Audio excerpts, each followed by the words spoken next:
Thank you, Speaker, sir. Yes, Deputy Speaker. Speaker, sir, I rise to speak on the demands before today.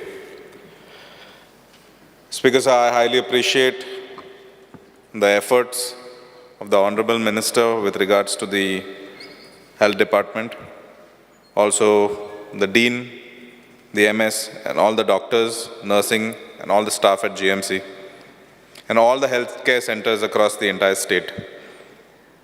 The Honorable Minister has been instrumental in improving the healthcare scenario in the entire state over the past couple of years.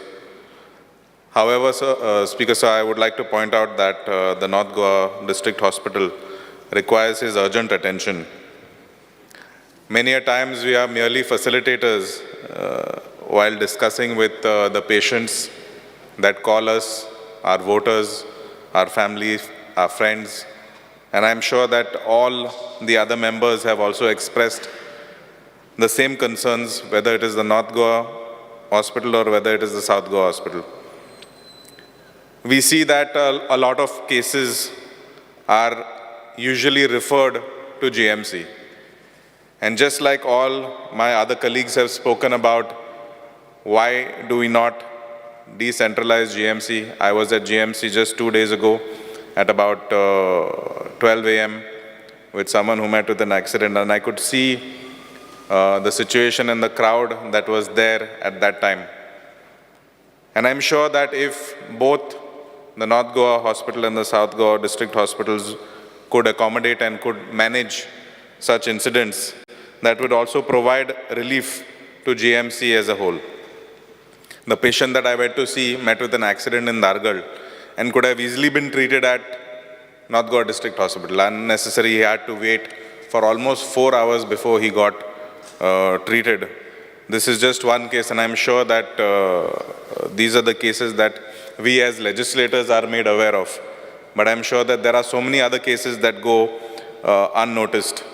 So I believe that it is very important that we try to do our best to make sure that the district hospitals can manage this at an immediate basis so that the patient gets his treatment within the first hour of being at the facility.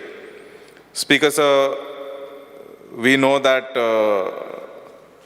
the Asilo Hospital at Mapsa lacks the necessary equipment and facilities, which results in these hardships for everyone in the Taluka and everyone in North Goa. Subsequently, I would like to make a special mention about the sonography, which takes about 3 months, and an echo, I believe, was told to me that it takes about 4 months. There is a CT scan machine that has been out of order for the last 3 months. Furthermore, MRI patients are referred to GMC, where the appointment takes even longer. We need a full-time MS at the district hospital, and there is a big void in the district hospital's administration. The doctors on bonds are a stopgap arrangement, and there is a need for permanent staff there. Another pressing matter is the incubators and ventilators for newborn babies, which are either referred to again to GMC.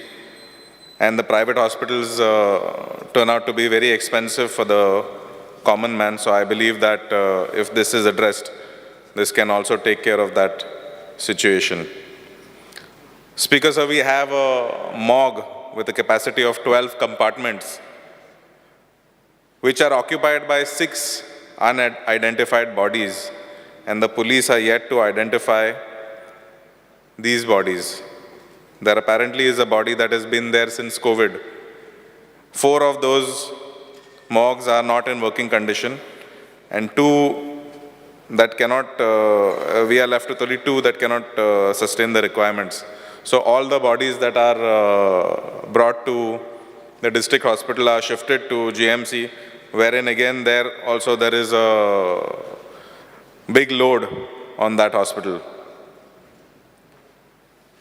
Speaker, sir, to avoid this, I would like the Honorable Minister to currently, as he is quite dynamic and very efficient in his way of operating. So is his entire office and his entire team. If a little attention or a little time could be given to district hospital, I'm sure that we could resolve the same. Speaker sir, coming to the UHC MAPSA. UHC at MAPSA has been operating without a building for the last 3 years. Through your good office, they are currently being hosted at the physiotherapy center in the old asilo down in Angod in MAPSA. As I mentioned the last 2 assembly sessions, that there is a property, but the building is in quite a dilapidated state. So if you could try to provide us with the new infrastructure. MAPSA being the capital of Bardez and being a town, it is a very important central location, and the UHC is very, very much the need of the hour. The staff strength at the UHC is not up to the mark. We require a full-time sanitary inspector to carry out the works. We do not have a vehicle. The staff is using their private vehicles for inspections. This request has been put to you a couple of times. I would request your office to kindly make sure that we are provided with the same. Speaker sir, like my colleague Babniresh Cabral mentioned, with regards to the FDA, the food is the most important item that we consume every day, 3 times a day, sometimes 4 times a day. We see a lot of eateries all across the state. I do not know how many of them are operating with the permission and the approvals of the FDA. I believe, being a tourist destination, I believe that since we have so many options to choose from different types of foods across the state, it would be very important that we kind of make things a little stringent to ensure that each and every eatery, each and every restaurant that operates gets the clearance from the FDA before operating. So I believe that this drive is very, very important from your department. With that, I would like to conclude, Speaker sir. Thank you. Yes.